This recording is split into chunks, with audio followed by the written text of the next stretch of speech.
Hello, welcome back from the break, and of course a special welcome to our viewers on television. It's the big issue right here on CCTV. Still sitting in for a regular host, Godfred Akotobo. For the past 1 hour, we've been discussing the proposals that have been put forward by utility service providers, PURC, not to the regulator, PURC. Yes. So utility service providers, ECG, Ghana Water Company, have put forward their proposals.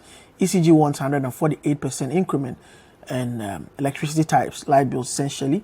And Ghana Water Company is asking for 334% increment in terms of water types. So Bemboache, Edward Barr, MP for Bongo, Franklin Kujo, and Kujo Puku of the Institute of Energy Policies and Research so far been analyzing the issues. We still have on Zoom Dr. Patrick Esumi, who's an economist at the University of Ghana Business School. So Ben will have to take leave of us, but before he goes, the next round, we're going to look at the solutions, long-term solutions. Of course, it was proposed at that forum. I think one of the companies, utility service providers, indicated that if we would give them what they want, probably for the next 5 years, there wouldn't be, there wouldn't be the need for any form of increment. So, Ben, let's look at the long-term solutions. You have said that we should be cost-effective, cost-efficient, do the hard things that will matter in the long run. Yes, the reality is that if ECG says they want 148% before they can reduce their losses from 29 to 20 in the next 5 years, and you don't give them 148, how do you ensure that they don't come to tell you 5 years after that they were not able to achieve because you didn't give them 148%? All right, and that's why the systemic approach of addressing the problems in the sector is quite crucial, and holding people accountable for these losses and inefficiencies cannot tarry any longer. All right. We would hope that when PURC has decided and agreed on what the optimal tariff is for the utilities, they should implement the automatic adjustment formula. And not just that, but also automate their monitoring. So that you are monitoring the benchmarks to ensure that they are actually reducing the losses and the inefficiencies.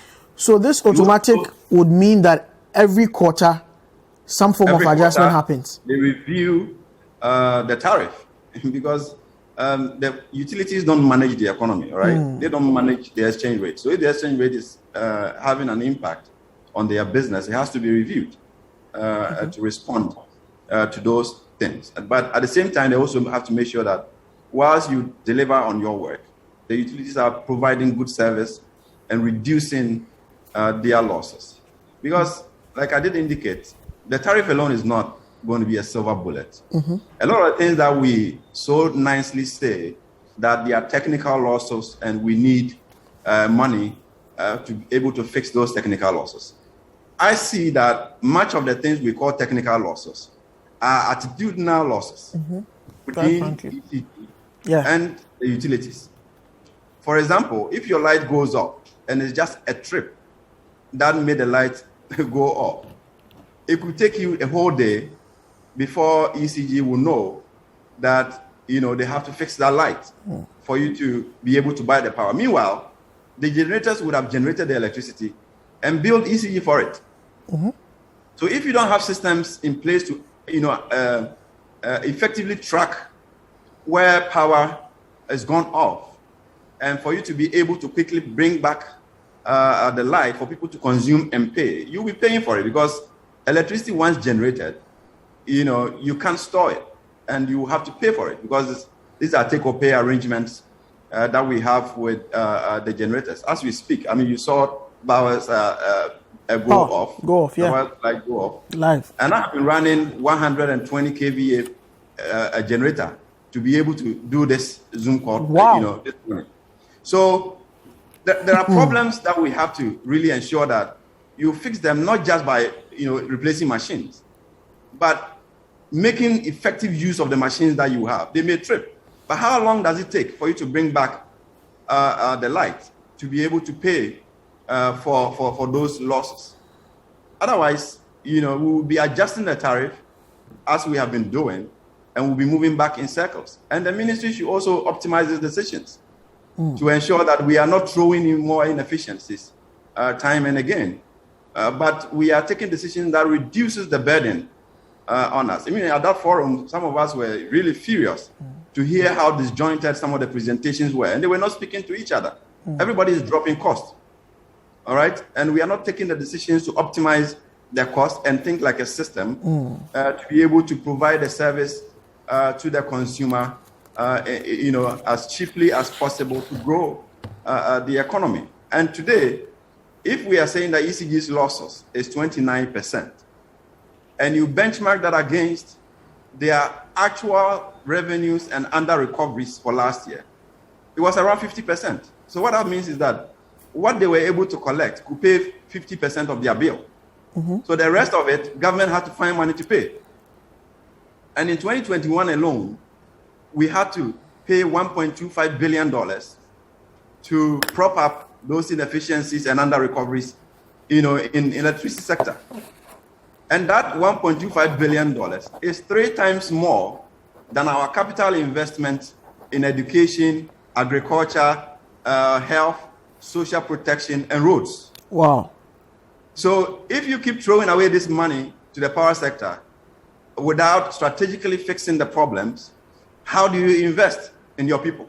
How do you poor conditions of these roads? So we have a hard decision to make to improve the inefficiencies and ensure that we don't unnecessarily burden the state, because these inefficiencies will find their way into government budget if we don't address them holistically. Okay, thank you very much, Mr. Bembwache, Executive Director of the Africa Center for Energy Policy. Let me go to Dr. Patrick Asumin now on this issue, so that he situates all of the discussions we're having within the current economic context in the country. Dr. Asumin, are you there? Yes, I'm here. Good morning. Yes. So my question essentially is about situating all of this within the prevailing economic context within which we find ourselves in. Thank you.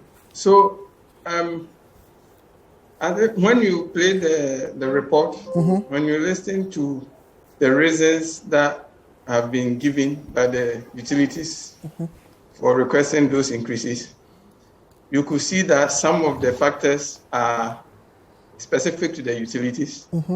Some of them are broadly, what is happening within the general economy. Yeah. For instance, they've spoken about what has happened to the currency and the fact that there are losses from that side. They've also spoken about things like, in particular, the water generation, how the galamsey is affecting the ability and the cost of treating the water. So you could see that there are some things that requires more than just the, utility tariff adjustment to address. Yeah. And then there are some things that they have to look within themselves, because as Ben and Honorable Bauer have explained, people who know more about the technical details of the sector, clearly the companies, those public companies there are a lot of inefficiencies that have to be addressed. So if those inefficiencies are there, it doesn't matter, how much tariff increment we grant them. If we keep granting them without ensuring that those inefficiencies are addressed, then it looks like every now and then we come back to the same problem. Then you have to look at the issues take the issue with the galamsey menace. I struggle to understand. I can understand why it has an impact on their cost of production, but clearly the solution is not to grant additional tariffs. The solution is to solve the root, which is, to address the galamsey problems. I know CTFM, you've done a lot of coverage on the galamsey and yes, the difficulties that we've had trying to address that issue. But ultimately, it means that if you don't address that, and we simply grant them tariff increment on the basis of that, then every year they will keep coming, because the root of that problem has not been solved. The problem is not solved by giving tariff increment. Then the other question has to do with the increase in the general cost of doing business in the economy. Mm-hmm. I was just looking at the most recent producer price index that was released by the Ghana Statistical Service. This was in the March one. And clearly, even if you didn't know how utilities are priced in Ghana, when you look at the data, you see that something is wrong. Because for March 2022, you see the PPI is grouped into 3 sectors. There's mining and quarrying, manufacturing, and utilities. Mm-hmm. So you see that between March 2021 and March 2022, the prices that were received by producers in mining and quarrying went up 33.6%. The prices that were received by those in manufacturing went up 36%. Utilities, the prices were flat, just 1.1%. So clearly it tells you that anybody who didn't know that the pricing of utilities are regulated would definitely know that something is wrong. So clearly, as long as underlying factors of production, the prices are going up, you have to expect that some increment will come. The question is how did they come by that calculation of 148% and then 300+%? So I think you expect that the PURC will look at the fundamental cost drivers and then try and see if you put all of those together and you compute the weighted increase in their cost. That should be the basis for granting any increment, and not simply they coming to tell us that they are doing capital investment here and there, for which we don't know. There's no clear demonstration about how that will solve the underlying problem. So that's pretty much what I'll say. The last thing I'll add is that, we have been paying energy sector related taxes for a long time. Mm-hmm. Clearly, there has to be some form of increment, because if not, we know that the ECG and the Ghana Water Company, their debt will ultimately find its way to government books, and we have to pay at some point. But if we've been paying this energy sector recovery levy, if you take a look at the taxes on fuel buildup, now we have an ESLA PLC that has collateralized these proceeds. If we've been paying these debts, recovery debt for some time, should that still be a factor when these utility companies are requesting for an increment? Because we are paying it in taxes, so why should we pay it again in tariffs? Well, my understanding is that those ones were historical debts that we acquired because apparently some time back we've been receiving subsidies. And it's now time to repay those subsidies. But there's still a legitimate question to ask: when will we finish paying these debts? All the taxes and levies we've paid in connection with that, what fraction of those debts have been defrayed? So we know that at some point we will get to the end of that problem. Yeah, so accountability is a problem. It's obvious in terms of, since I've been an adult, there's been some form of debt recovery for energy sector that we've been paying. And we've been paying on end. And we never know, at least I haven't, and that's not for want of trying, I've never seen where we've been told that this is how much of the debt is remaining. And, based on current projections, by this time we will finish. So there's that problem. But we also, what I was driving at is that if, we turn this into politics. Okay. And we go to the argument that, ordinary Ghanaians are suffering, and therefore we shouldn't allow any increment, then we should understand that at some point, new taxes will be brought to come and pay for that. Okay. All right. Thank you very much, Dr. Patrick Asumin. Let me go on the phone lines and speak to Kojo Poku of the Institute of Energy Policy and Research. Hello, Mr. Poku. Okay, yes, so Mr. Poku has gone off now. Honorable Bauer, let's look at the solutions now. Let's look at the solution. You have indicated that indeed there is a need for some form of increment, at least to pay for the infrastructure development. At least that's a point that almost everybody around the table, almost everybody taking part in this conversation agrees with. But the question is, what quantum of of increment is realistic within the prevailing economic conditions?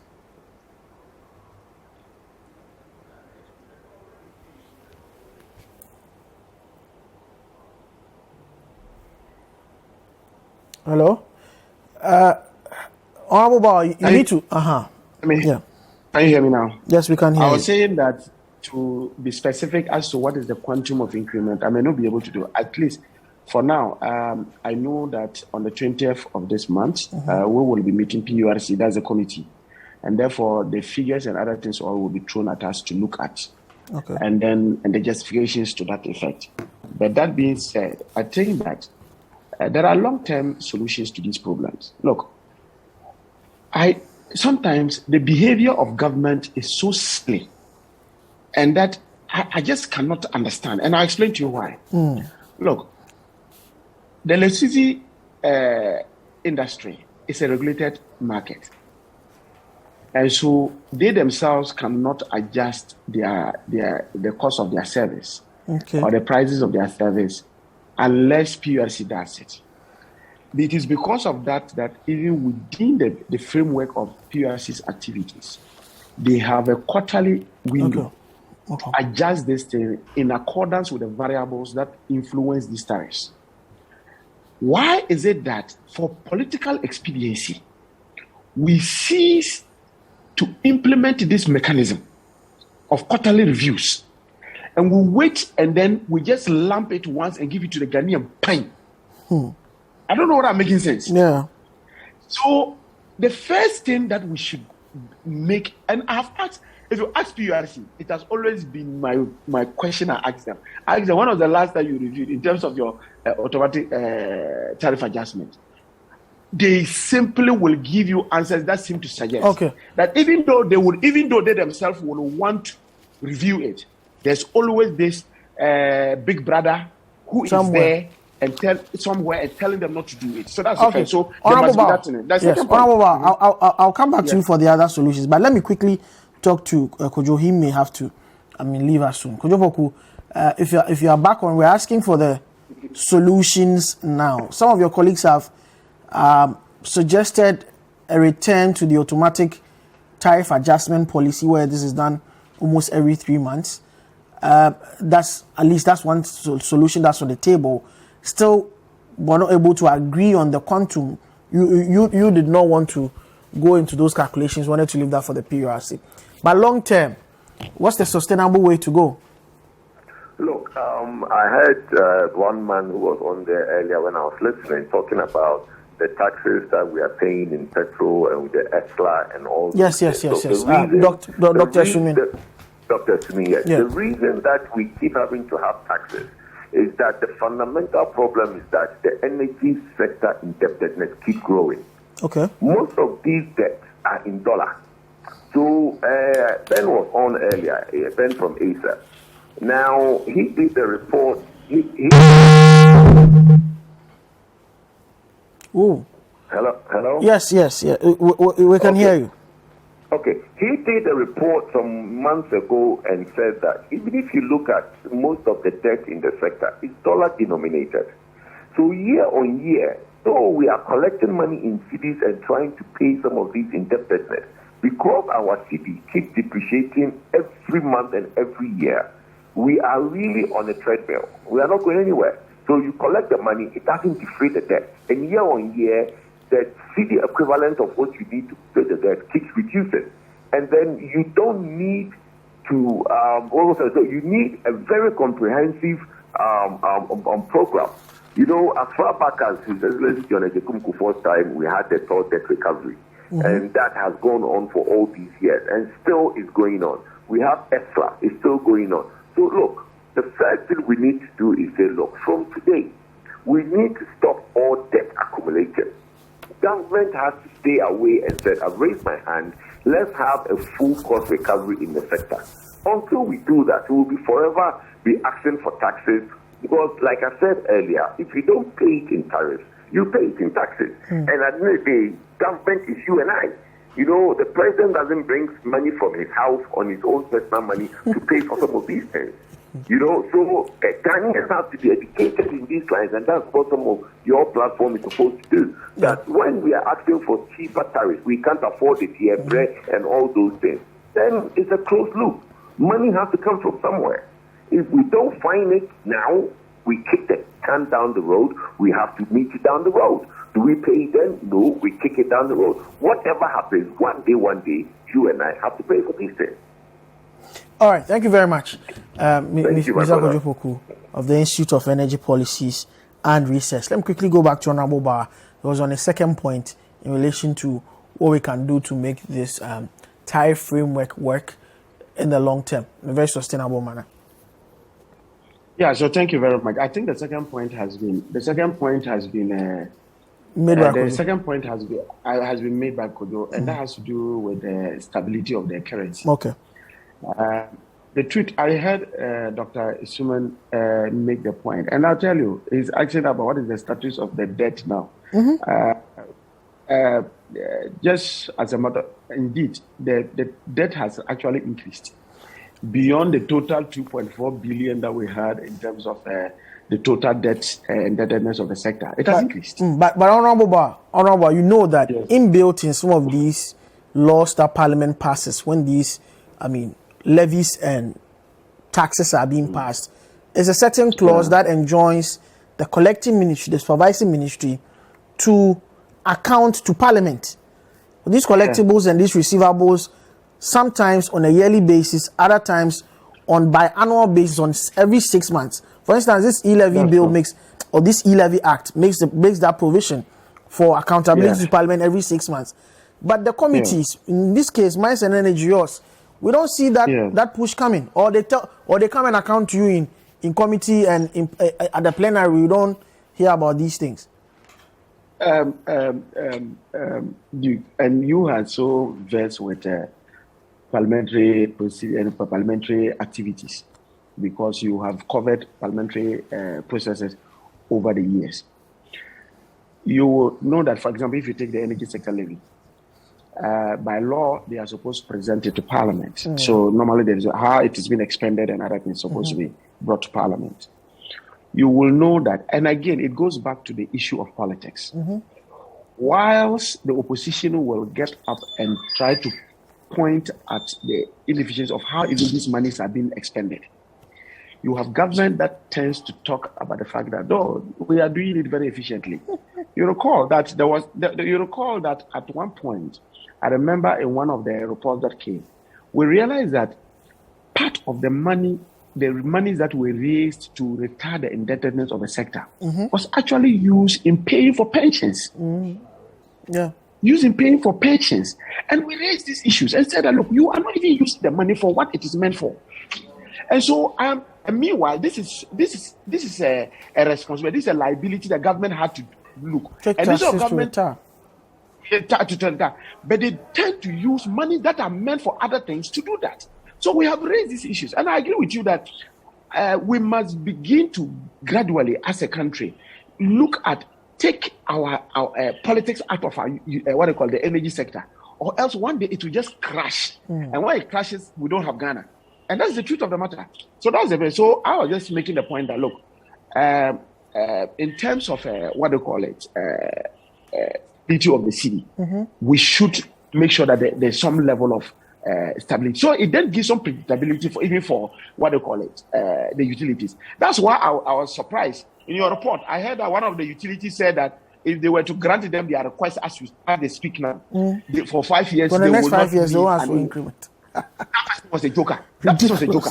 You see, the reason is that look, you do not have control over those variables. You don't. If it is the water sector, you don't have control over how to stop galamsey. You don't. If it is the energy, you don't have control over the city and other indicators of the economy. So, and these things reflect on the impact on your. So that's the next one I need to talk about has to do, look, and I have said this and consistently, it's about the fact that all governments, with my government included, that we must ensure that in appointing people to manage these utilities, you give them KPIs. Okay. Be able to deliver, and that it is not just a job for the boys. The person must meet the criteria of somebody who can run a utility company. What you see, you realize, and I'm not sorry if the current MD has, I'm not going after him personally, but if you look at the current MD and the problems that, if you recall, the Senior Staff Association of ECG coming out to indicate and pointing out his, his inability or maybe his incompetence in running ECG because they have been around for some time. It tells you very clearly that, look, these are political appointees who may not necessarily have even an experience of running a utility company, particularly even a utility company that needs to recover from its mess city state. So we have to look at, so in terms of that, we need to deal with that. Government must also deliberately find a way of investing in these utilities. Indeed, if we are able to invest, for example, in the transmission and the distribution and other things, we would pump in capital to reduce particularly the technical losses.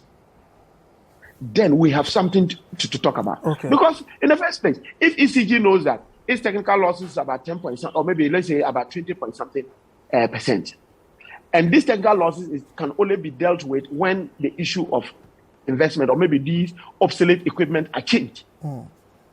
They will have to find money to do that. Yeah. Government is the shareholder of ECG.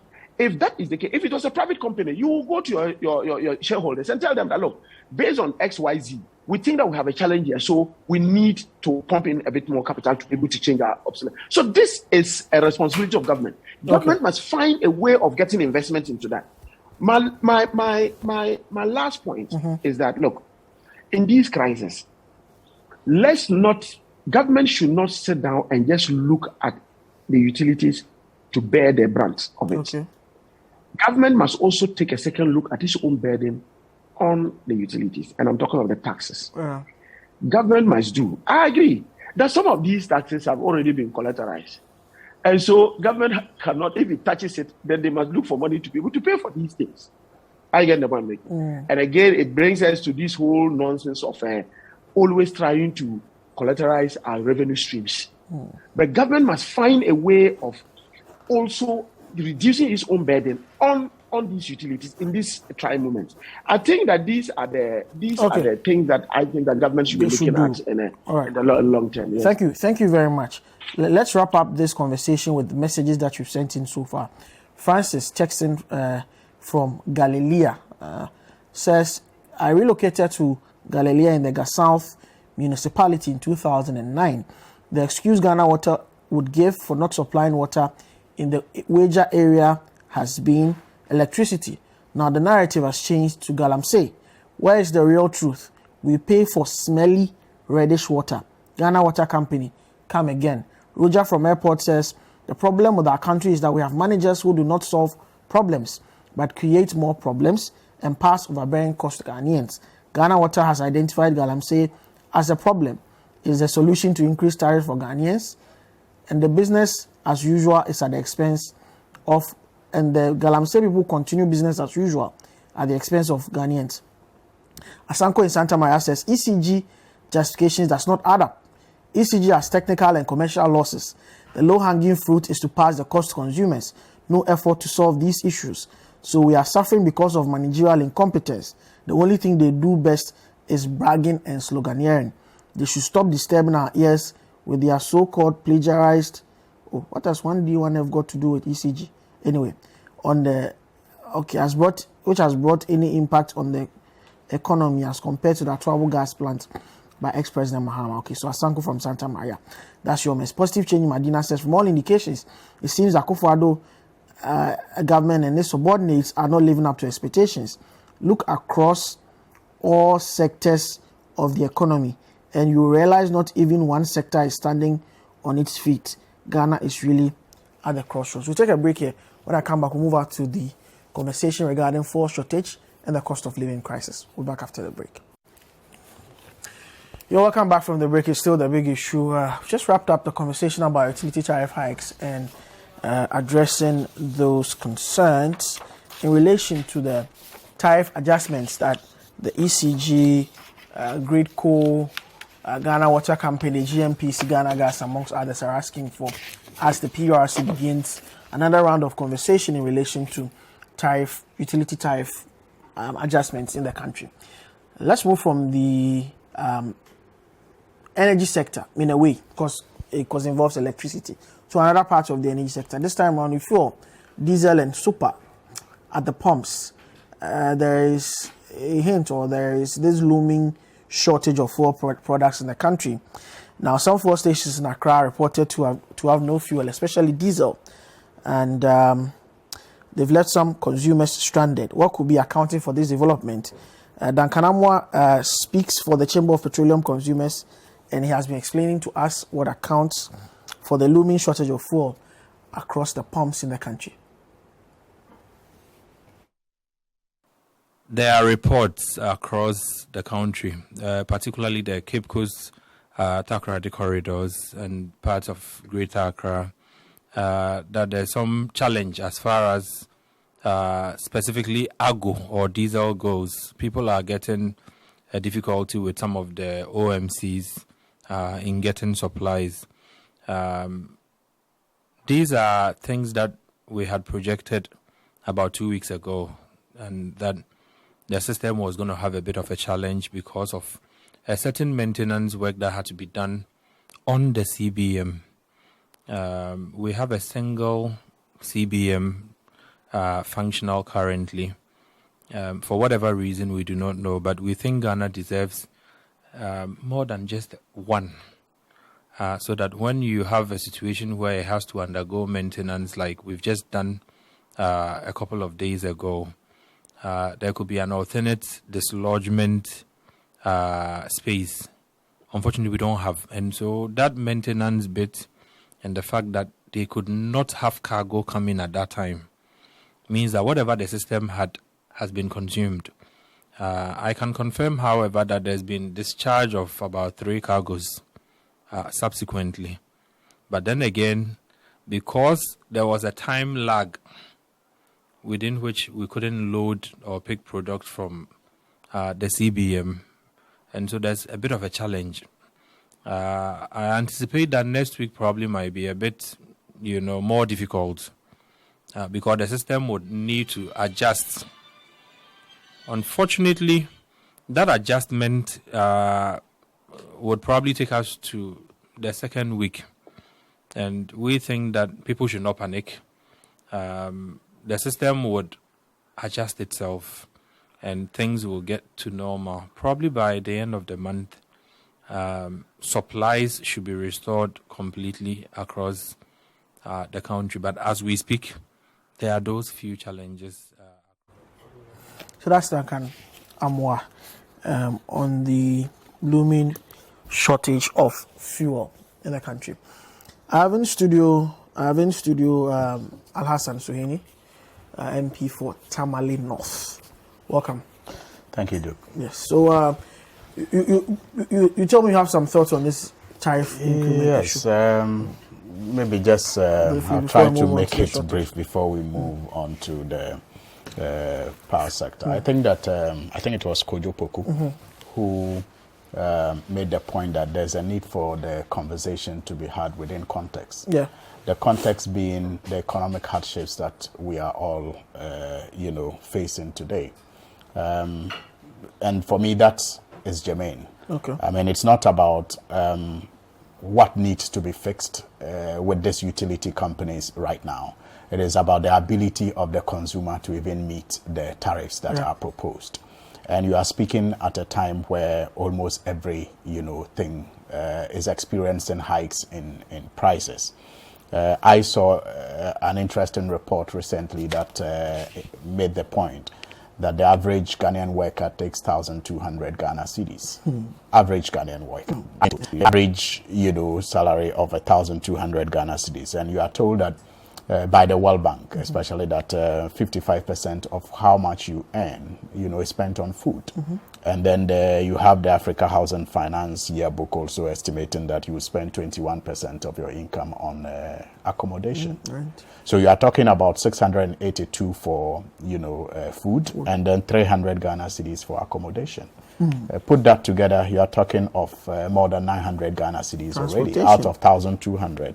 Transportation, an average of 234 Ghana cedis, and you are crossing the 1,000 Ghana cedis mark. So you are not even, factoring in school fees if you have kids or if you are schooling yourself. You are not talking about utilities. And I have said that given this report, there's little wonder why people steal power and steal electricity, because that's their way to survive, given income levels and what it can support.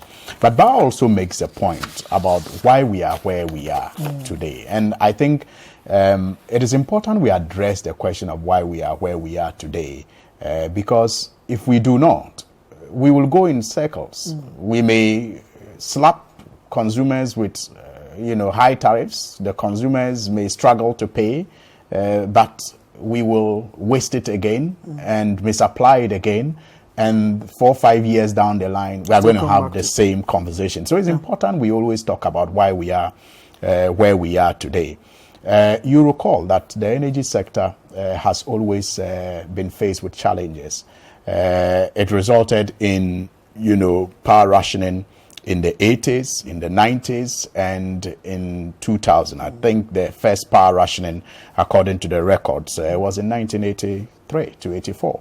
Then you had the 1997, 98 one, 2003, you had 2006, 2007, and then you had the 2011 to 2016 one, which was the longest.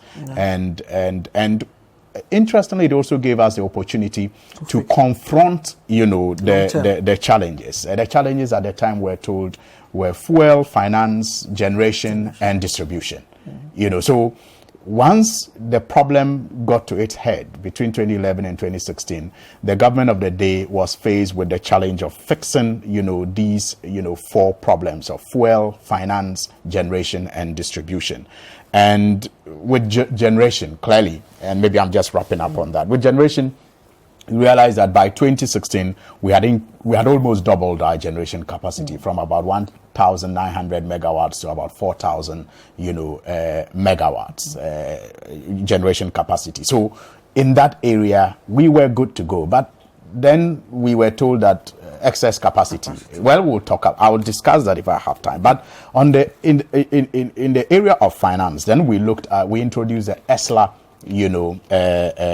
levy, which generated funds leading to some payment of stakeholders. You recall that even by 2016, some banks had already been paid 230 million Ghana cedis. Yeah. Over 250 million Ghana cedis was left in that account. Now it was introduced with a sunset clause. This was not supposed to be one of those levies that will pay perpetually, like Professor Sumin complained about. It was with a sunset clause. It was to deal with the particular challenge of funding, the energy sector. But unfortunately, a new government comes into office, and the proceeds, like Bauer was also talking about, went into other sectors like pension arrears, where you had about 600 million Ghana cedis in 2017 that was used to pay pension arrears. 800 million Ghana cedis in 2018 could not be accounted for, and all of that.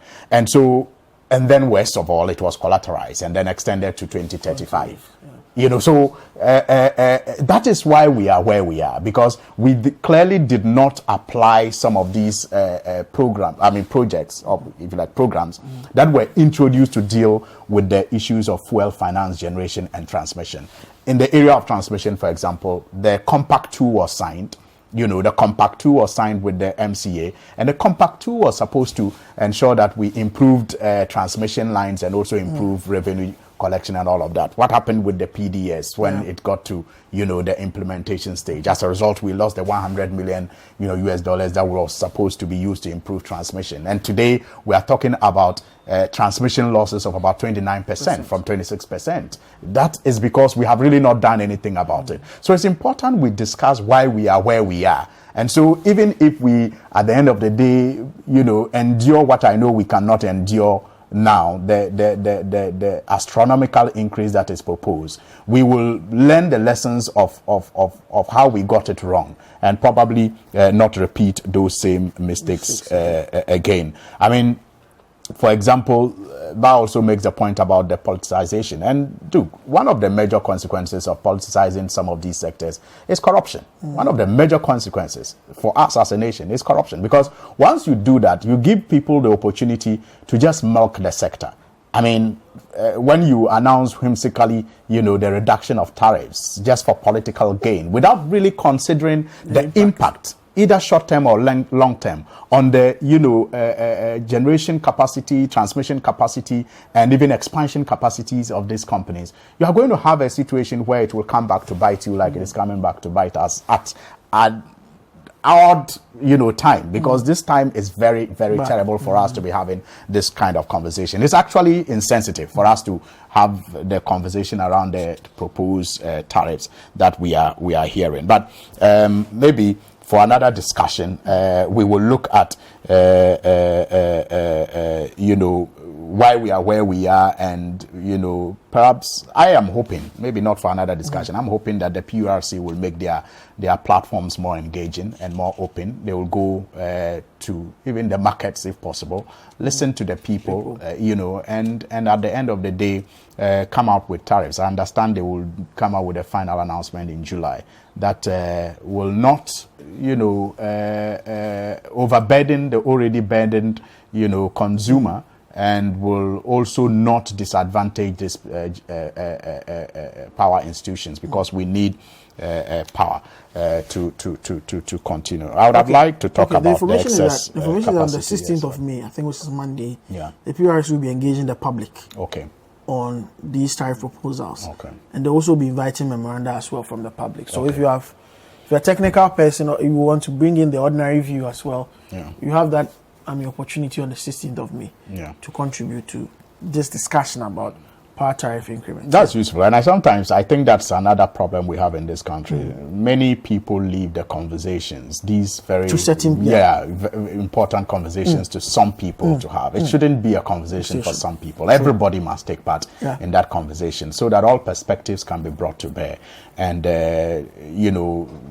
useful decisions will be taken at the end of the day. But the problem with the power sector is not too different from the problems that we are currently faced with in the petroleum sector. It's the reasons are not too dissimilar. They are not too different.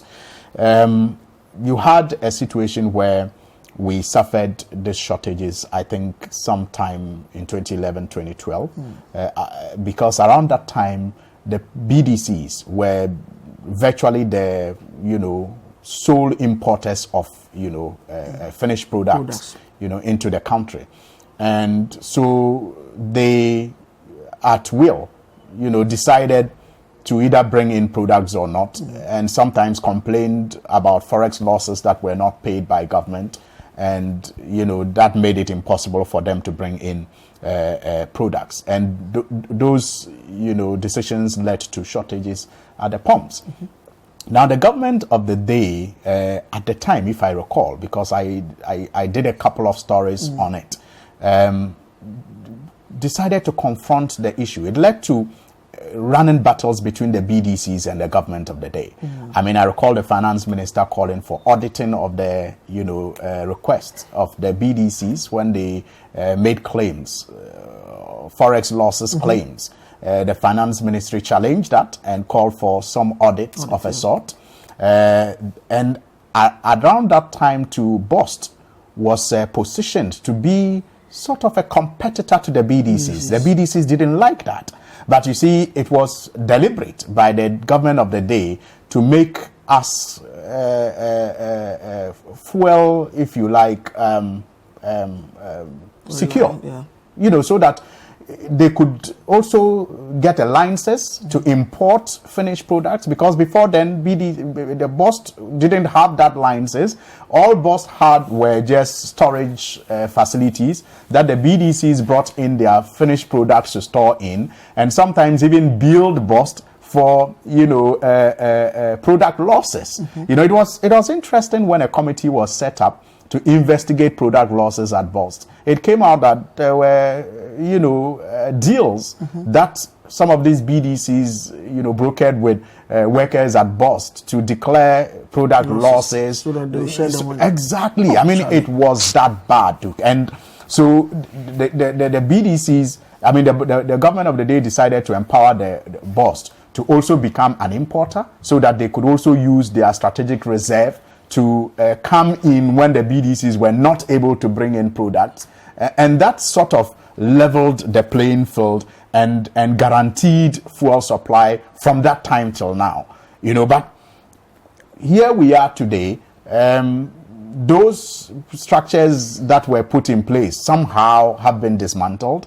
What you have is the Bost, Tor, and Guel. I remember Guel had a very interesting partnership with Bost at the time, so that they could also regulate even the downstream prices, because that was when the deregulation was taking place, and there was a need not to allow a cartel to be formed. So Bost brought in finished products, supplied Guel at a certain price that enabled Guel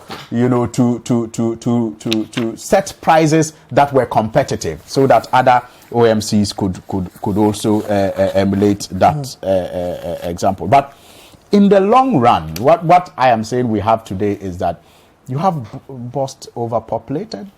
The workers themselves complaining about the kind of leadership that they have. The Auditor General reporting mismanagement and misapplication of funds here and there. And you don't really get the direction that this company had in the past to guarantee fuel security. So in the scheme of things, it is clear that the dollar is an issue now. The BDCs are now leading in the imports. Bost is not in the position really to provide the buffer and the guarantee that it was supposed they were set up to do. And that is why I agree with Duncan that we may be faced with some shortages given the economic turbulence around the world, not just with the forex, but also even with supply around the world. Many countries are not able to. In the UK, yes, Nigeria, exactly. Even Nigeria, yes, a couple of weeks ago, saw the long queues at the 4 pumps. Yes. So and that is why it is unfortunate that at this time when we are having this conversation, we are not able to tell if Bost is in a position to be able to deploy strategic reserves, if they even have strategic reserves at all, such that it can guarantee fuel supply, because they have been in the news for all kinds of terrible reasons. All right, very well. Let me go on to the, I think, Zoom or on the phone. Abbas Ibrahim Chasunti, head of economic regulations at the National Petroleum Authority. Good morning, Abbas. Good morning. Abbas, so from where you sit at the NPA, I mean, in the earlier report we aired, Duncan Amwa, from the perspective of the Chamber of Petroleum Consumers, I mentioned some of the reasons why there is this purported or looming shortage of fuel. He indicated that there are some maintenance works going on, as well as the difficulty, forex, of course, among others, accessing some of these products, and that it could even get worse in the coming weeks. From the viewpoint of the regulator of this industry, the NPA, where you work, from where you sit, do we have a fuel shortage problem? And if we do, what is the cause? All right, thank you very much, Duke. We are glad to have this opportunity to allay the fears of shortages of petroleum products in the country. Let me say that there should be no concern regarding the supply of diesel in particular into the country. We have enough fuel in the country, especially diesel, because that is what is coming up now, to meet the demand of the country. As MP, one of our key mandates is to ensure availability of petroleum products to consumers. And so on a regular basis, on a daily basis, we monitor the stocks in the country. And we also have a program that ensures that products are being imported into the country at every point in time or produced in the country to meet our demand. So if we look at the stocks we had as at yesterday, with the diesel, we had stocks to last over 3 weeks. Sorry, over 2 weeks, almost 3 weeks of diesel stocks to last. The vessel completed discharge yesterday. Aside that, we have vessels scheduled to deliver products. So like I said, we have products to meet almost 3 weeks of demand as we speak now. That's diesel. And we also have products being imported. Today, 14th of May, we have a vessel that is being bet to discharge diesel. Another one is scheduled to discharge on the 16th. So between now and the 27th of May, that's almost the end of this month, we have 5 more diesel vessels scheduled to discharge, who are going to discharge a total of about 248 million liters of diesel. We consume about 53 million liters of diesel a week. So this is enough to meet our demand. The shortages that have been spoken about, I don't think they are shortages. We cannot call them shortages. What are they then? What are they then? If you go, I mean, from my perspective, I drive my car into a service station and I see the post, the banner there, no fuel. What is it? Or this one is intermittent. So I'm sure these are isolated issues. I think these are isolated issues because yesterday when I spoke on IES mentioned that they in particular went to some gold stations and they didn't get fuel. We decided to check with gold in particular because when we check our stocks, like I mentioned, we monitor stocks on a daily basis. There is enough diesel to meet demand. So we decided to find out from gold what the real issue is because if they have diesel and they are not supplying, and some of their stations have been reported to not have diesel. What's the issue? I spoke to them this morning before speaking to you, and they have confirmed that they have diesel. To be honest, they mentioned that they had a little issue in the Takrady area, but they have been able to sort that out because product was delivered yesterday. So, like I said, we have enough. But in Accra, my colleague, one of my colleagues here in Accra went to our 3 different oil filling stations, and there was no fuel. I remember about 2 weeks ago I was in Ho. Yes, was it about 2 weeks ago? Yes, a couple of weeks ago I was in Ho. That you saw the no fuel sign there. I thought it was just an isolated case, but in Accra, to go to our 3 different oil filling stations and not have fuel, there must be a problem. Are you telling us that this is an isolated matter and that there should be no cause for concern? What about the issues about maintenance of this equipment that Duncan spoke about in the report? I think Duncan will be on to also answer to this, what he's talking about. Okay, Duke. So, Duke, let me mention the maintenance issue Duncan mentioned. It's important. The LACAM program, the program is scheduled to import petroleum products into the country. The schedule takes into consideration maintenance of the facility. So we always allow time for maintenance of this facility. And this maintenance does not in any way affect the availability of products because we've been doing this for years. So every time we grant them a LACAM, just like we grant a LACAM for imports of the product, so that they can maintain the facility for it to continue serving us. This maintenance Duncan spoke about was done in April, not even this month. So that maintenance has been done. It didn't affect supply. Like I mentioned to you, what we do is that we always have to look at the product available in the country. As we speak, I mentioned to you as of yesterday, we had almost 3 weeks of diesel to last. So we shouldn't have concerns about shortage of diesel. And we are still discharging diesel. We have vessels scheduled to discharge diesel. What we also do is that when a company is supposed to import products and we have them on our program, we make sure they confirm delivery. And as we speak, we've checked with all those who are scheduled to discharge, and everyone has confirmed delivery. Let me also mention that the issue about diesel, when the Russia-Ukraine war started, because Russia supplies almost up to 40% of the diesel that goes to Europe, and there are sanctions on Russia now, their diesel is not going to Europe. All over the world, you mentioned Ukraine, you mentioned other countries, even the US and the UK, and they're having issues with diesel. And you will notice that the price of diesel has really shot up because of this particular shortage of diesel globally. As a country, we have decided that we're not going to sit down to allow this to happen to us where countries are short of diesel. Ideally, what happens is that the importers or the BDCs or BOST who import the refined products will go to the international oil companies themselves and order for products. We started looking at the threats to our supply here in Ghana. And we decided that to prevent such a threat, and the minister had directed that instead of waiting for the BDCs and BOSS to go out there and look for the product to import, let's have a different arrangement for the next 3 months to ensure security of supply.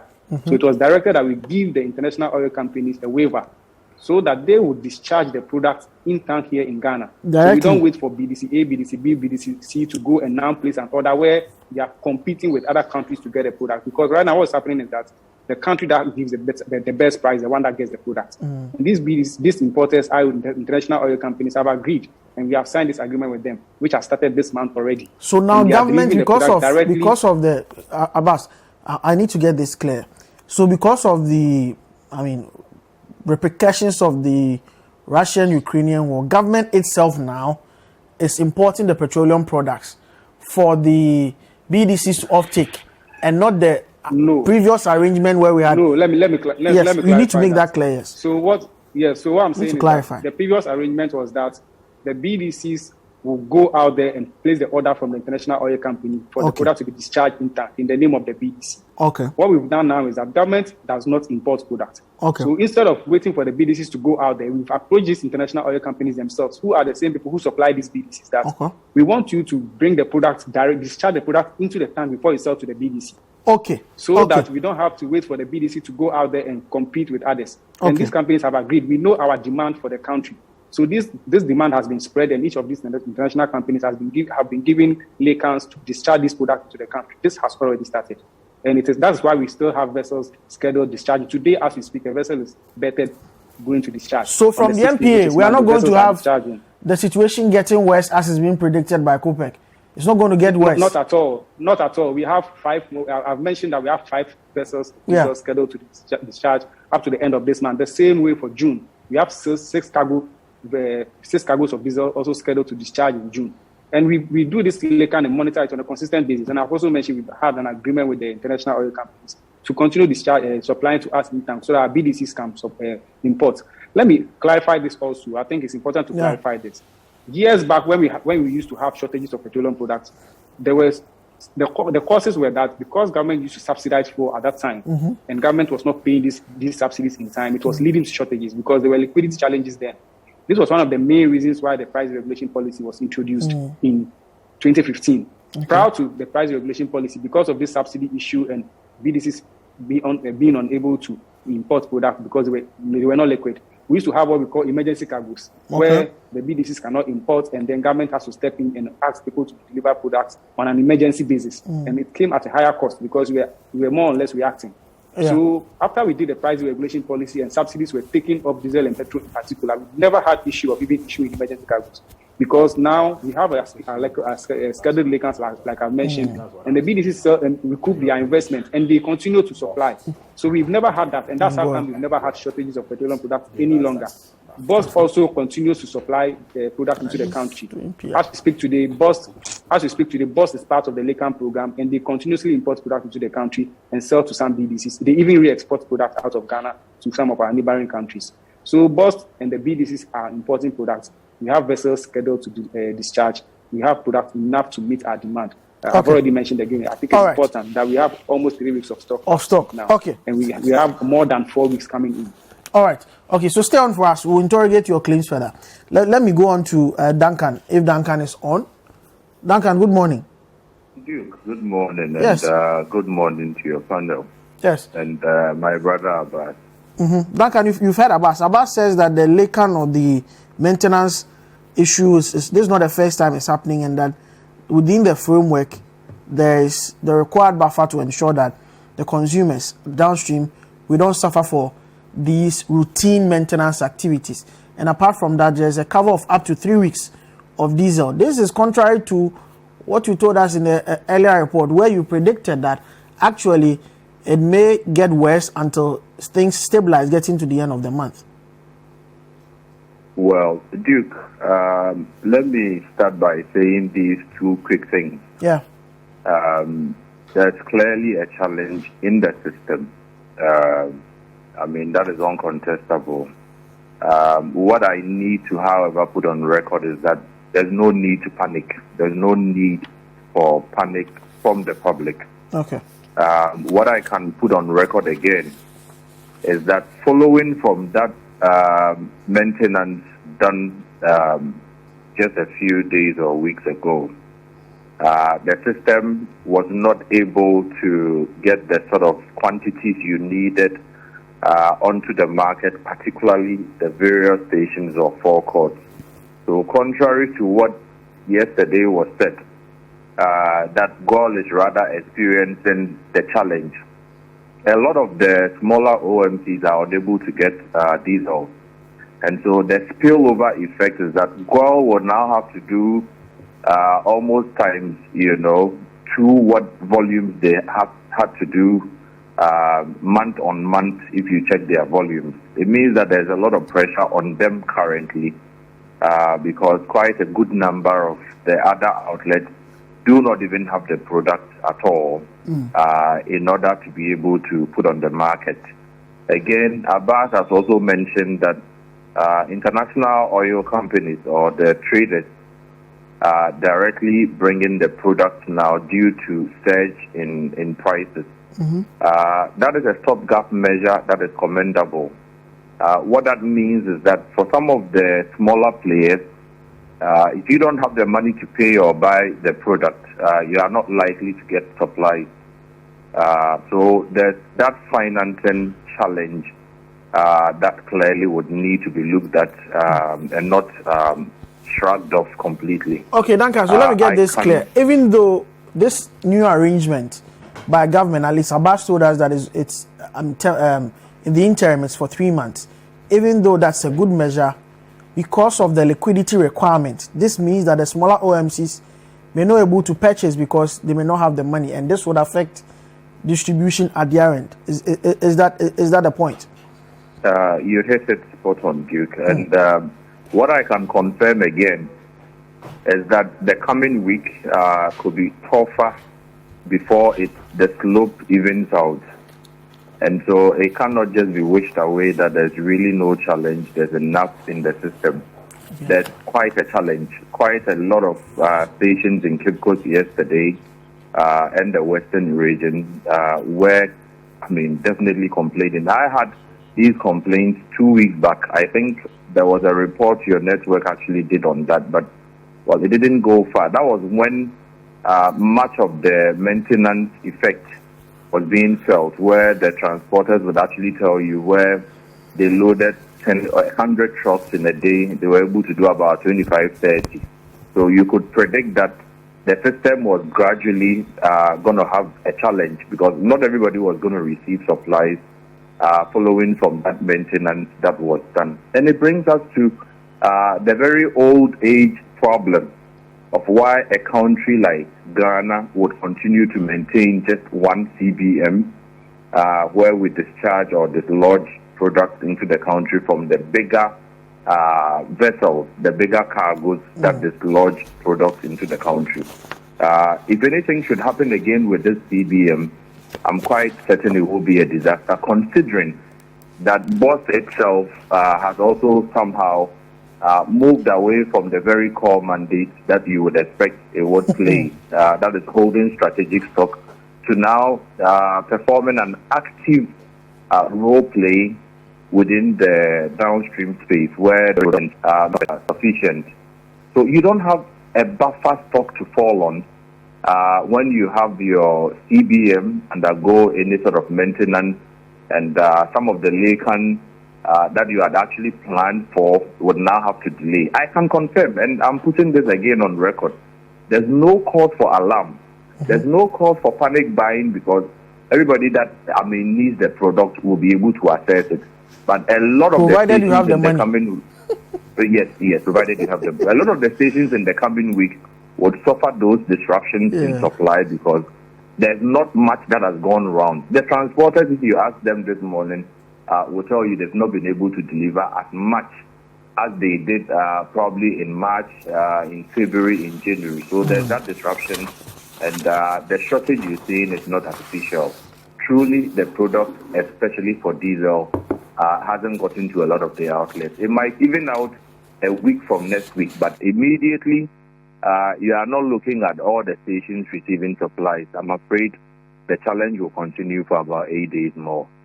All right, okay. So thank you, Duncan. Let me conclude with Abbas quickly on this. I have two concerns. First, it's got to do with the fact that the products may be in the system, but due to liquidity challenges, as Duncan indicated, smaller OMCs may not be able to buy these products. And secondly, the issue about the transportation challenges which we may have. And of course, I don't know if as MPA you can comment about how BOS is fast moving away from one of its core mandates as a strategic reserve that can serve as buffer or show up reserves when the country is in trouble.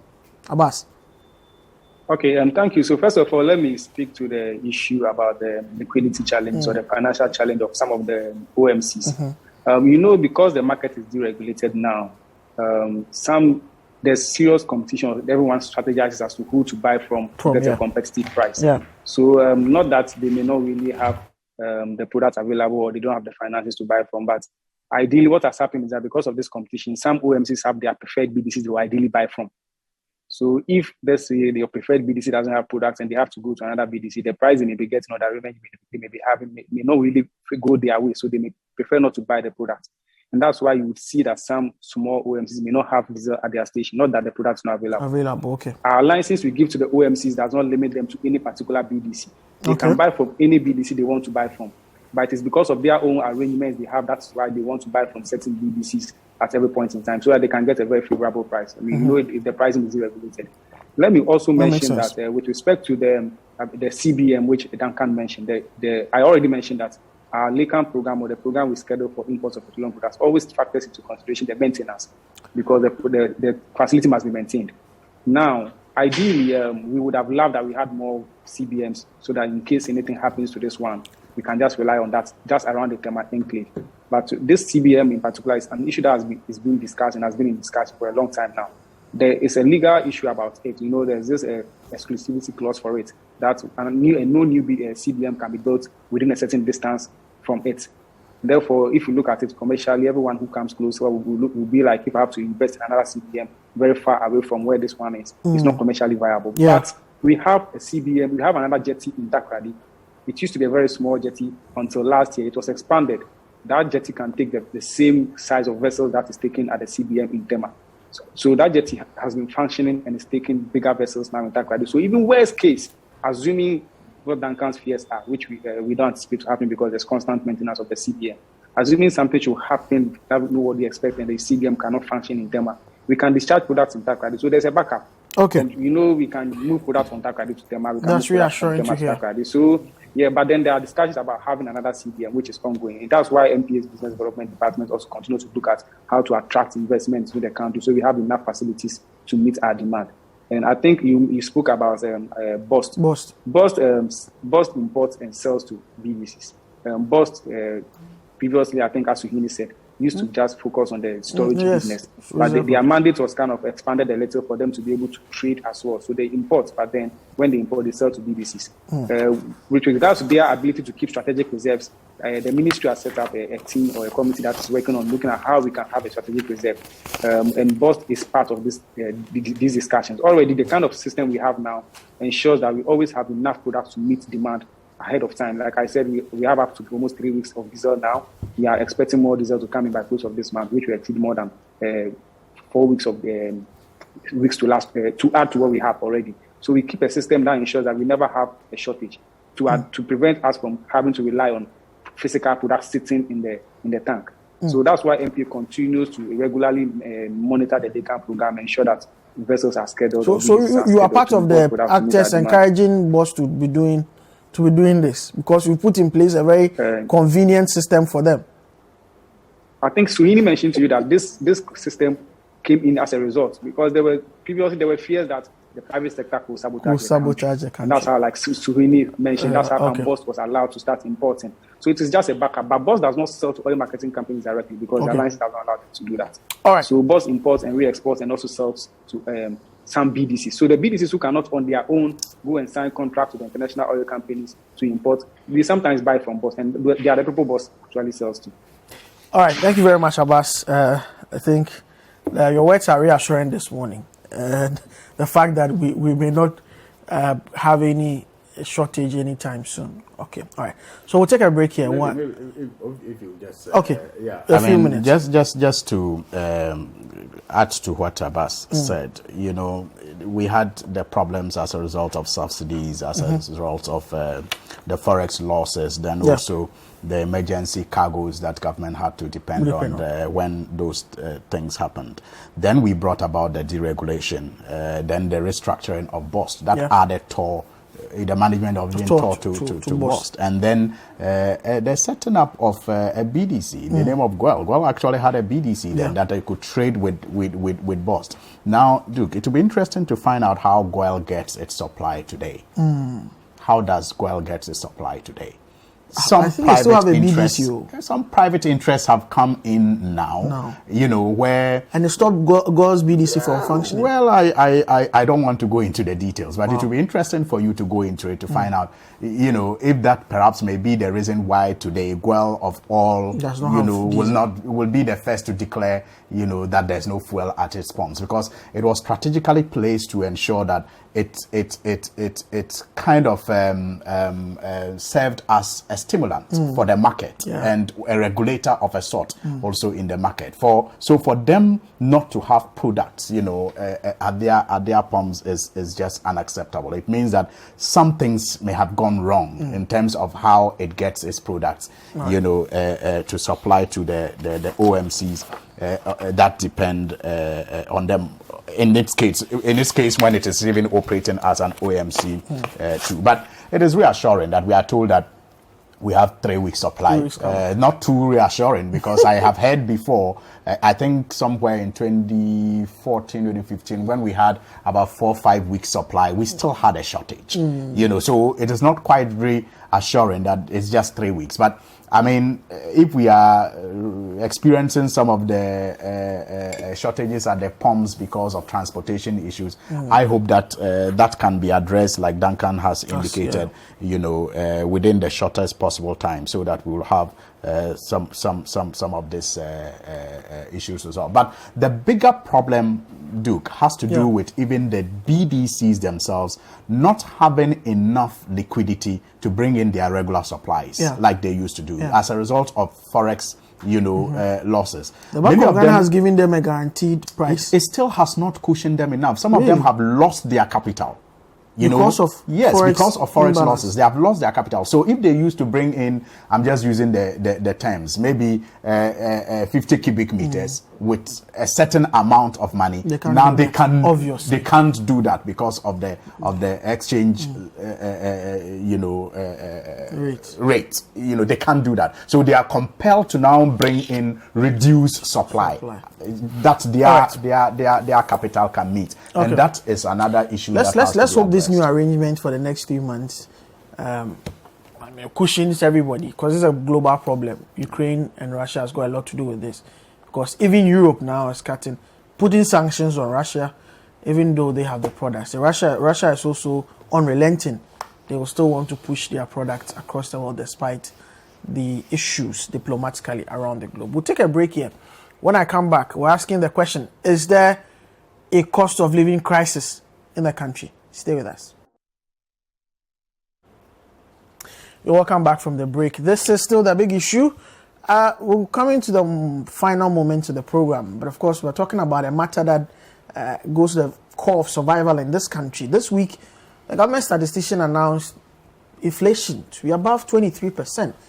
And that's quite the highest, you know, one of the highest percentages of the increase in goods and services, that's inflation, over the past 10 years, I'm told. And symptomatic, many have said, of the cost of living, the rising cost of living in the country, the price of everything, food, transportation. Just last week, GPRTU had cost to increase price by 20%.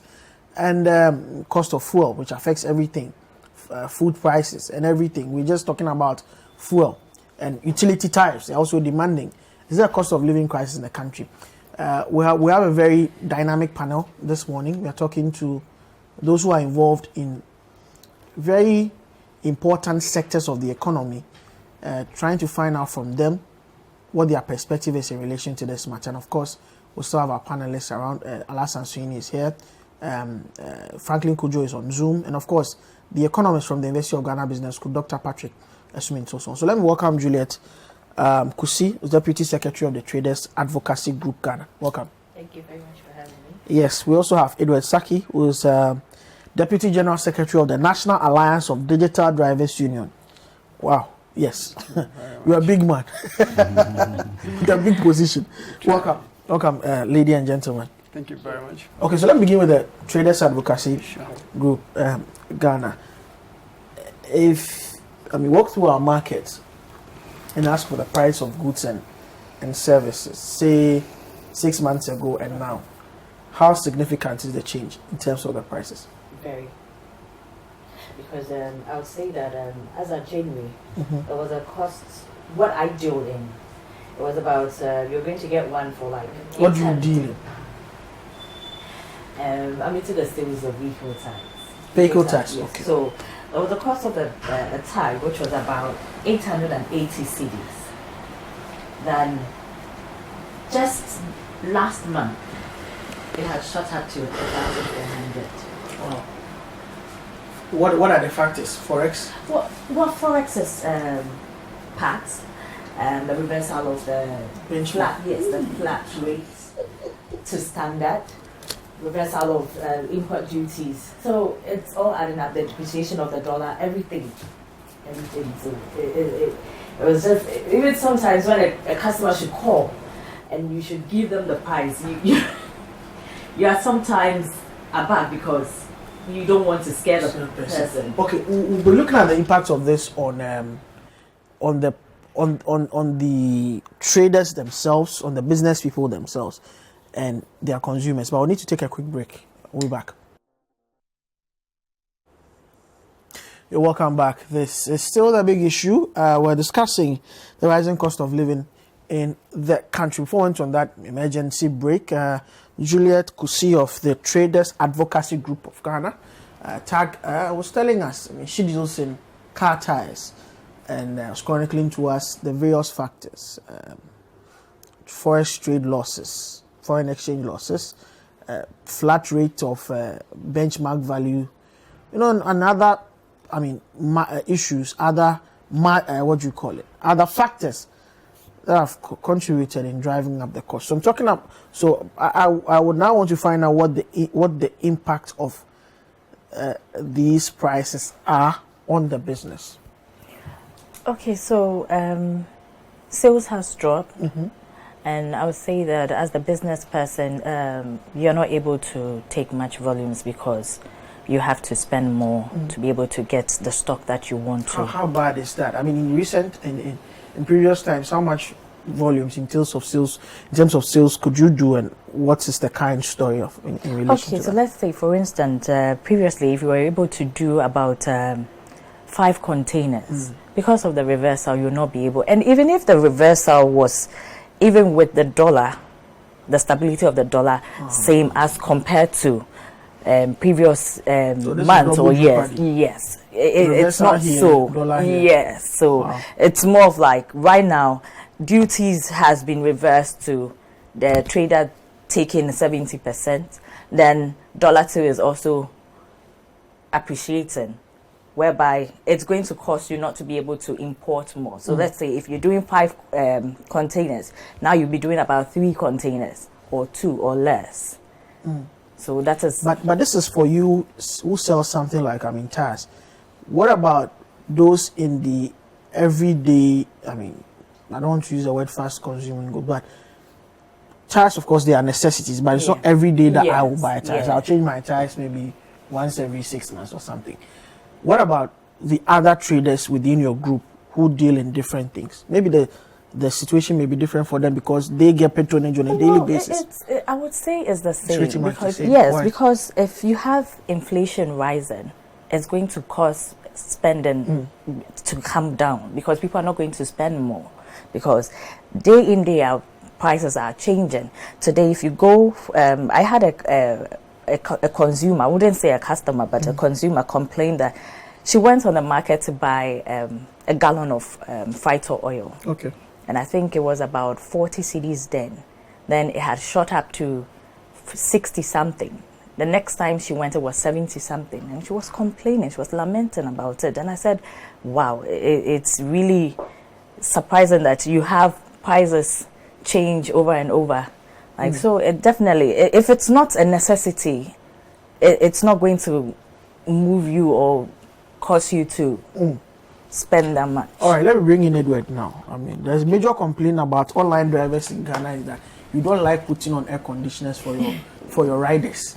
All right. Both for air conditioning. So thank you very much. Yeah, but the question is, how hard has your sector also been hit by this? Very. I'm going to be honest with you, because for us, when we come, we have a lot of things that comes together to make us to be able to work effectively. First of all, is the fuel. Of course. Secondly, the spare parts. Yeah. Lubricants, data, and for making calls and to be able to be online 24/7, and also our insurances. Yeah. So all these things, all the 5 factors, and they've all been increased very high. For we all know already. I always listen to your radio. Last time I heard Berable and I forgot I was making some calculations. They even been private. We're talking about 2,000 plus for a month for fuel. So you can imagine we are always on the road, and is compared to what we take as fee for our work.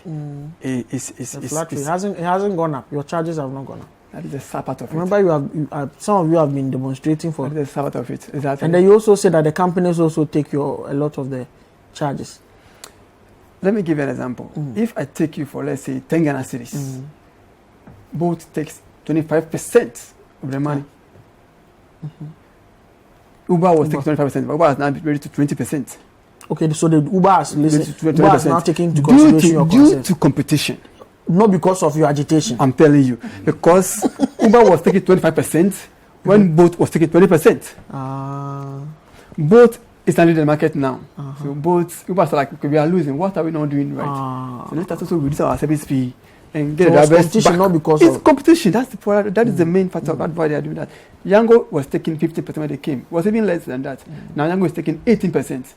And if they should be able to also help the market like the way the two apps are now, they will also rise it up. So it's like we are asked that they should take around 15%. When they take 50%, it will be easy for all of us. But right now, I just did my oil yesterday. I use Toyota the IA. That's what I used to work. They uses the OW20. It was 220. That was 3 months ago. Last time I went last month, it was 256. Yesterday it was 290 Ghana cedis. Almost 300. I'm telling you. Changing the oil. OW20. Before I buy an oil filter, the mechanic will have to charge me. And we're like, hey, then you can't just be like constant, like, okay, I'm buying this next week or 2 or 3 or a month. The price will be the same. No, you can't pay it. But yet our fares are almost the same. Would you say that this is, she was complaining about, so she deals in tires. I was doing that analogy. But you provide a service that a lot of people are, even now, those who take commercial transport, the prices are even going up. So, and for those who can afford a little bit more, they would want to pick, Uber or, they want to do the online drivers. Exactly. Has that in any way affected, has there been a drop in terms of the people who would usually, because I know that apart from that, also, in spite of all of these, there's, if you are not the owner of the car and you work for someone, there's a certain threshold. Exactly. I think 400 cedis also a day. A week. A week. 400 cedis a week that you have to give to your car owner. Yeah. And this is it, the car owners, for them, we have made them understand that we are working. So at the week, I'm making you 400 if you own the car. Now, either it goes well or not, I'm taking your 400. And sometimes it's to our advantage because during the Xmas or the good hours, we benefit in the way. But during the, or not like on peak hours, that one goes against us. But in all this, let's say I own the car, it's more easy for me to make some money, more profits to me. Because at the day, you see that whatever I made comes to me directly. But when the car is for somebody, I have to work. Even if I'm making a loss, I have to make the 400 cedis in the week. We are asking them to if they can bring it to 350. But some of the time we understand them as well because we understand them because look at the cost of spare parts. If anything happens, and some of you drivers, you always have stories to go and tell your car owners. They are good drivers. If you want good drivers, come to smart drivers, give me good drivers. Come to now, give me good drivers. You see, so that is one aspect of it. But when the car is yours, I see the app owners displaying at the back of the car, so they are making it at end 1,000 in a week, end 3,000 in a week. I'm like, why are you deceiving the people? Because of the day, you see, these apps were made for people that own their own cars. The car is for you. You have no say with any car owner. whatever you make, it's not the same. In Europe, you can go and rent a car for a week or two and work with it. Whatever you made, but in this our system here, the car is being bought by somebody before it's being given to the driver.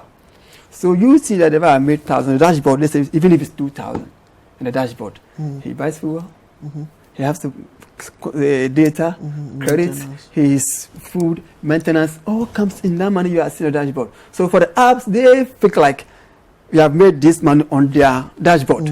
But the reality is that there are costs that comes in that they don't see. They don't see that one. So that one all comes in, but they don't factor into it when they are calculating how much we are making. Yeah. We made them understand that this thing doesn't help us. So we did service 50%, but they're having a field day because the government or no one is regulating them. Okay, so as we speak, there's no form of regulation for this. They are not regulated. For the apps. That's how they are able to do what they want to do. They're not regulated. It is not that we have meetings with the NCA and some other stakeholders, and government is trying to step in to regulate them. They are not regulated. So as we speak, it's a field day for these apps. Exactly. The apps are not regulated. No form of regulation whatsoever. No, the apps, no regulation. I'm telling you. If the Labour Act, when you go to the Labour Act, it is for our right to have a union. Of course. The apps doesn't recognize unions from the drivers. They deem and they call us partners. You call us partners when we make a decision, you don't even involve us. In it. You bring discounts, promotions, anyhow you want, increase service fee, reduce as and when you want. How then do you call us partners? Anyway, okay. I get that. Let's go on now and speak to Dr. Sumin. Dr. Sumin, if you are on, we've had these concerns. I mean, we've heard from the traders, we've heard from the drivers, especially on the most basic things. This is transportation we are talking about. Of course, the traders advocacy group has even gone on to tell us about even prices in the food industry as well. We've had the government statistician tell us about the fact that inflation has gone up by 23% or even more. There's a percentage point in there. Inflation is calculated from a very wide basket, even though people like Franklin and Co have issues with this basket that is being used for this calculation. What is accounting for this rise? Okay, thank you. So I think you can, when you look at the details, you see the main drivers. I think the recent release, you notice that one of the biggest, so the statistical service breaks them down in terms of different categories. Yeah. So you see one of the biggest drivers around this time around was the transport, which saw upward of about 33.5% increase. Then you see that primarily the other individual items will include housing, water, electricity and gas, personal care, household items. But generally, I think what the inflation that we've been seeing over the last few years is really the food inflation that has been driving it. Yeah. So the food and the non-alcoholic beverage, that's been a big factor. So that is what is driving it. So then you need to look at what the underlying causes could be. So since the COVID, the food inflation has generally been higher than the non-food. So that part is there. But one of the things that we saw in the recent reading is that for the first time in more than 2 years, we saw that the imported inflation outpaced the domestic inflation. The imported inflation will be the inflation on domestic items. Okay. Will be inflation on things that we import. That has about 35% weight in our food, on our CPI basket. So you see that for the first time, that has risen higher than the inflation on domestically produced items. So it tells you that some external factors have also begin to catch on. It doesn't mean that the other factors that were driving the domestic has gone down, but it looks like the external factors are beginning to bite way harder than the domestic factors. So generally, if you drill down, then you bring it down to the fact that the cedi has been depreciating, the fact that the foreign prices of what we import itself has gone up. So that is slightly different from the depreciation, because it means that because other countries are also seeing higher inflation, it means whatever you are buying from the US, its dollar price is now up. Okay. And that is going to be compounded by the fact that your currency is depreciating. The price of the dollar has also gone up. Wow. Then we also know that since the COVID, cost of freight has gone up substantially. Yeah. So all those are there. So and then also we also have the issue with fuel, and the fuel, its effect goes through several chains, because there are things that we directly use to the fuel, then it will go through the cost of transport. Then many of our production processes also require fuel, so that will bring us another round. Wow. So all of these seem to be coming to a head, and then we see that the inflation is now racing away. It's not like what we've seen over the last few years is that last few reading is that the rate of increase is going up. Mm-hmm. So the rate of increase of the inflation rate is also going up. So clearly, I think it's getting pretty serious, and we need to find ways to get a handle on it in the medium term. Okay, let me come to you now, Franklin. On the issues around accounting for this rising cost of living.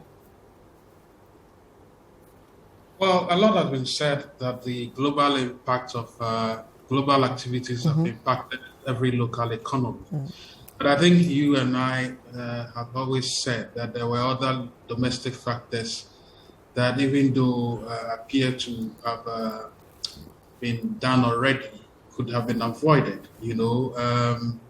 But typically with inflation and the runaway inflation as I see it, it looks to me that as the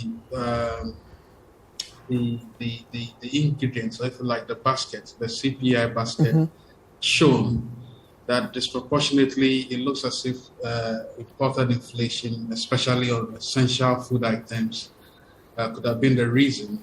Yeah. It stands to reason that we needed to have probably done a bit more with our so-called planting for food and jobs, because that has been put into question, right? Yeah. I mean, it wasn't long ago that the minister for the sector was touting his prowess at making sure that there was a lot of food in the country, to the extent that there wasn't going to be any significant impact, really, when it came to price of food. Unfortunately, that has not been the case, and we all know the reasons why. Even though there was some recorded bumper harvest for some of the staples, we couldn't keep up, simply because we didn't have the storage facilities to do that. So I think it's a combination of the trade, the agri sector, and the Ministry of Finance actually putting their thinking caps together and in unison, trying to build significant, fiscally implement policies that would ensure that even if the impact of global forces are affecting us, it wouldn't be to this extent. Because what it seems right now is that it appears there's no letting down at all. And if we do not, as some of the financial analysts have suggested, they're likely to hit 40% inflation by the end of the year. That sounds and looks scary. If the two friends in the studio who are on the ground who are speaking to the issues of transport and the general rise and the low patronage, if you like, of goods, and it tells you that we are in for the kill. And I think rather than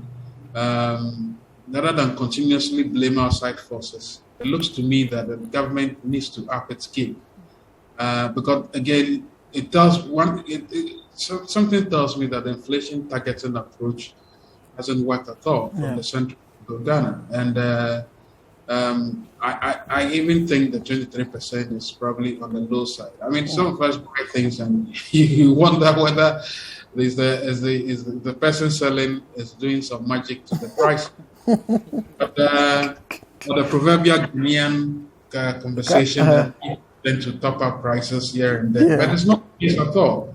I mean, you buy fuel and the gauge is still gazing at you, standing where it is. And you wonder what is really happening. So clearly, there must be a multi-pronged approach rather than continuously blame And you see, my worry currently is that if you look at of course, the e-levy itself, and funnily enough, I didn't realize that the e-levy was impactful. I mean, I related it to some pickpocketing because you do a number of transactions, and when you see the rate at once, you wonder what is happening here. Really, if you add that to the inflation or the rising prices right now, that's a powdered cake. And as I christened it, this is living in Nado's Health's kitchen, and I don't think it's the best for us at all. I sincerely think the government needs to question really what are they really going to do? But it looks as if we think really. As the Mama said, they are crossroads. I think it's at the crossroads. Something ought to give, and something drastic must be done. Okay, all right. Let me come in studio, Suhini. What the cost drivers are for you, and what can be done? Well, Duke, Franklin is right. I mean, something has to be done. We can't continue this way. I mean, just listening to, the representatives of the people who deal with the economy every day, it is clear that, the situation is even more grievous than we can imagine in the comfort of our studios. It's terrible out there. I mean, it's just amazing how people get by, today in this economy. You are talking about a cumulative increase of about 53% in fuel prices, the first quarter of this year, raising, a liter from about 6 Ghana cedis to over 11 Ghana cedis. And the cascading effect of that alone. That just fuel increase, the cascading effects of that alone. Usually it will affect food prices, it will affect transport fares, it will affect all kinds of prices because people move and goods move. And when the fuel price go up, it's in the long run affect all of this. Then you are talking about the policy rate that has also been increased by the Bank of Ghana, making capital expensive, which is another issue that will be passed on to a consumer, because if you go to any financial institution to borrow money, you are going to have to borrow it at a higher cost than you used to now. And you will definitely have to pass on, that cost to a consumer if you are producing or running a service or rendering a service. So you are talking about fuel, you are talking about the cost of borrowing. All of this going up astronomically. Then you have the CD depreciating. The CD depreciating, leading to, loss in capital. Because if you were trading with a quantum, the depreciation of the CD simply means that your capital decreases, because the goods that you could purchase with that quantum, you can no longer have, that quantity of goods. And we just talked about fuel supply, and you heard also, is it Teresa? No, Juliet. Tell us about how they have to reduce in some cases the supply that the order that they make. You've made, because then Duke, you have inflation at an all-time high. Since the 80s, we have not seen this level of inflation, 23%, which is not, by the way, Duke, driven by transportation, because you would have thought that with increase in fuel, leading to increase in transport fares, the inflationary rate will be driven by these factors. But guess what? The inflation of 23% is largely driven by food. Food prices is what is driving the inflation. And food is the basic, that you need for life. To survive. And if we are told that it is the one that is leading in terms of increases in price in this country, it just, beats your mind how people are surviving out there. And that is why I say I agree with Franklin that the government has to do something. Something has to give. Somebody, jokingly said that perhaps they should emulate the taxi driver who recently returned 8,400 Ghana cedis. Because the government is making over 7 billion Ghana cedis from taxes on fuel alone. 7 billion annually on fuel alone.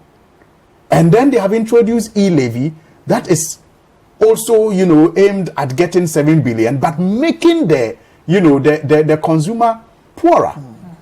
So we are saying that maybe all these that they are getting from all these taxes, they should return it a little at this time, because other countries are doing that.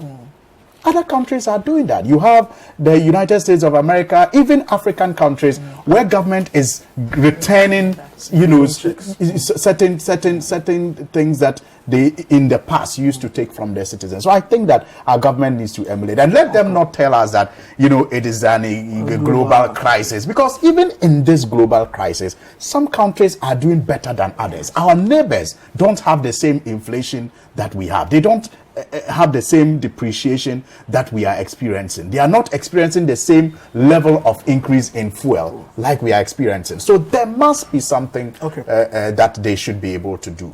All right, let me go to Dr. Sumi. Dr. Sumi, we're looking for solutions now. What do we do? What does government do? What does the managers of the economy do to ensure that people can at least hold up in the country? So I think that there's no immediate solution to this. There's no short-term solution to this one. Wow. What the central bank, that usually, if inflation is driven by excess liquidity, then the shorter route is for the central bank to raise the rates. Yeah. As it's been doing. No problem. And then that usually helps in mopping up the excess liquidity. That transmission mechanism is relatively faster. When you look at what is happening now, it appears that this inflation is primarily driven by supply side factors. So what economists will call cost push. And what that means is that if you don't address the fundamental production challenges and the cost challenges, then, everything else you do will be artificial. Yes. So if, the Bank of Ghana, the Monetary Policy Committee is supposed to meet towards the end of this month or so. If they decide to jack up the rates again, then we have to think about what that would do to the cost of doing businesses and what the potential additional impact on the level of production is, as Franklin alluded to. So it appears that it's definitely going to get worse before it gets better, as many others have projected. Worse than this? Because if you look, when the COVID started, I think way back June 2020 or so. So some of us have predicted that if, with the disruption coming into global supply chains, if we don't fix the issues of food production, food crisis will be the next crisis. Yeah, and we are here. And it appears that the powers that be didn't take note, because right now, yes, even though if you look at the GDP reading, it will tell you that Agric is doing well, but you have to compare that to where we were before pre-COVID, the crisis. Before the crisis, because you are recovering from a slow point. So even though it tells you that you are growing, it doesn't mean that we are back where we were. True. And in some sense, the food inflation we are seeing now is not a big part of that. Is the problems we had with agriculture sector last year. Fertilizer shortage. We had issues with fertilizers, and we had issues with the farmers complaining about the rains coming at the wrong time. Even this was even before the Russia-Ukraine crisis, which has exacerbated the problem with the fertilizers. So clearly, this problem is here for a long time, because the current challenges with fertilizers, its effect will be felt a little bit later on. Okay.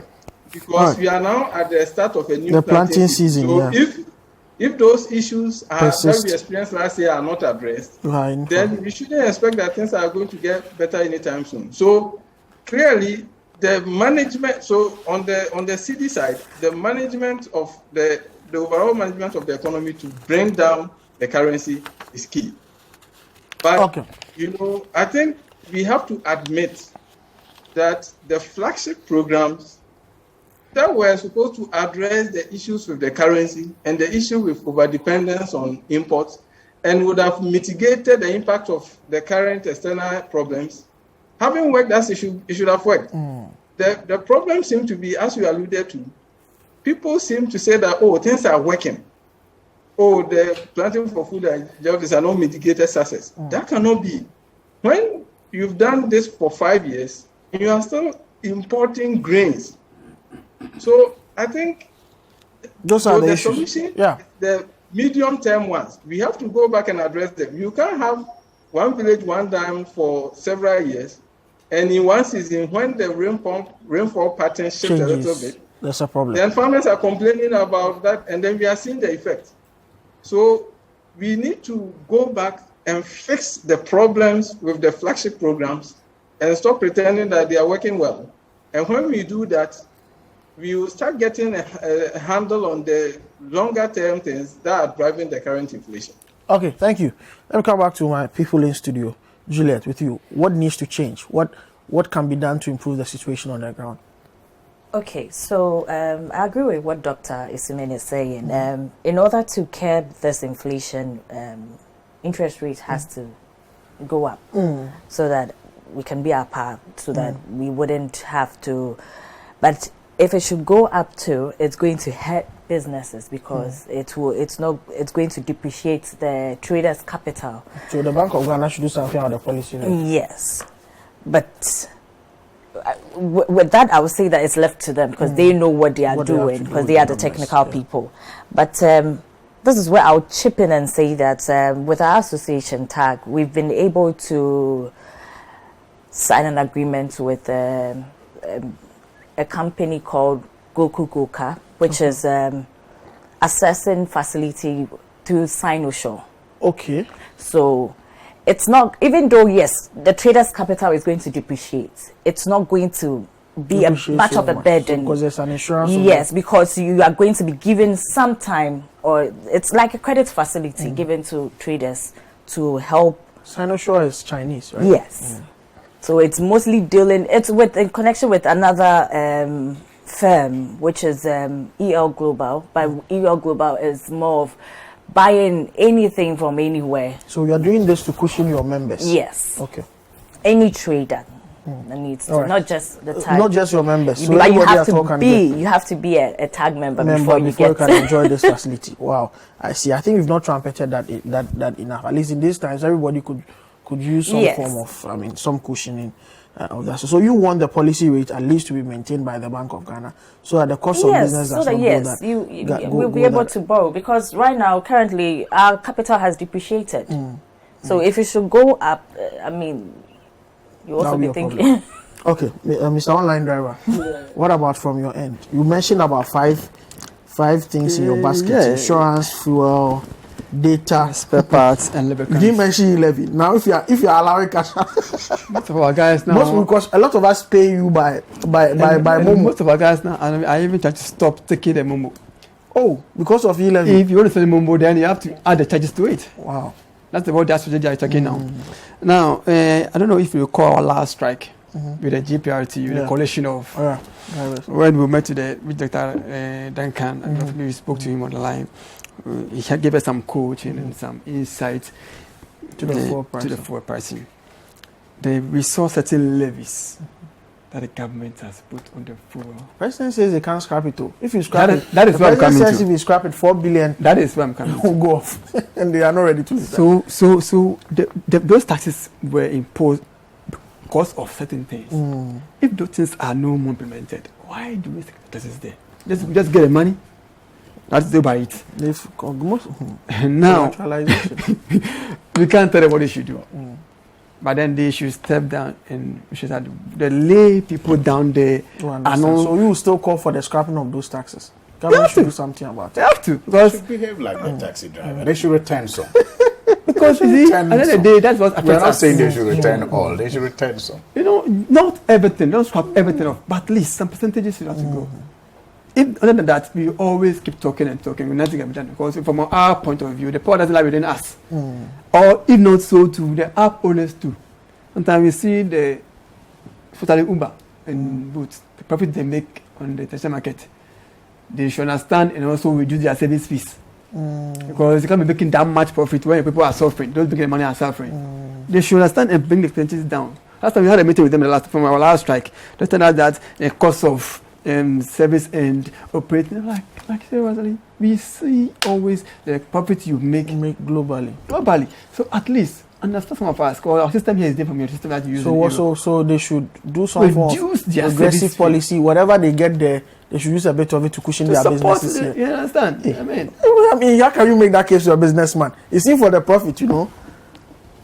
So in that case, we will be suffering. Well, yeah. That is where, if time is not the taken, partnership that's not exactly. That's what the point we will push that. Okay, fine, then we are going to boycott all these 3 apps. But for maybe in our sustainable business, when you have diversified, it is make it small somewhere. Somewhere else don't do it well. Pushing them in a way just to maintain and support them. If not, so then we also want to advise ourselves that maybe then we can go for a local app.